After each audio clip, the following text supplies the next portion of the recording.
Oh my God అన్నా, రవితేజ్ అన్న, ఏంటన్నా ఈ సినిమాలు ఒకటి తర్వాత ఒకటి తీస్తూనే ఉన్నావు?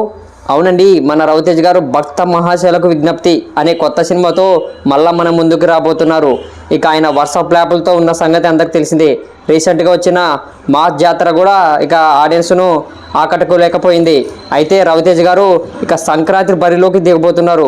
ఈసారి టఫ్ కాంపిటీషన్ ఉన్న సంక్రాంతి బరిలోకి రవితేజ్ గారు భక్త మహేష్లకు విజ్ఞప్తి అనే సినిమాతో రాబోతున్నారు. ఇక ఈ సినిమాకి సంబంధించిన టీజర్ అయితే విడుదల చేయడం జరిగింది. ఇక టీజర్ అయితే చాలా కొత్తగా ఉన్నట్టు మనకు అనిపిస్తుంది. ఇక ఈ సినిమాకు డైరెక్టర్ కిషోర్ తిరుమల గారు. ఇక ఈ సినిమాలో హీరోయిన్స్ ఇక ఇద్దరు ఉండడం జరిగింది. ఇక ఇది కొంచెం లవ్ మరియు మ్యారేజ్కి సంబంధించిన మధ్యన డిఫరెన్స్ సినిమా లాగా అనిపిస్తుంది. ఇక సినిమాలో ఇక కమెడియన్స్ అయితే సత్య గారు కానీ, వెన్నెల కిషోర్ గారు కానీ, సునీల్ గారు కానీ ఉండడం జరిగింది. ఇక మురళీధర్ గారు కూడా ఇక సినిమాలో నటించడం జరిగింది. ఈ సినిమా అయితే సంక్రాంతి బరిలోకి జనవరి 13న విడుదలవుతుంది. ఇక ఈ సినిమా గురించి మీరు టీజర్ చూసారా లేదా అభిప్రాయాన్ని కింద కామెంట్ చేయండి. ఈ వీడియో నచ్చితే లైక్ చేయండి, షేర్ చేయండి, సబ్స్క్రైబ్ చేసుకొని సపోర్ట్ చేయండి. Thank you.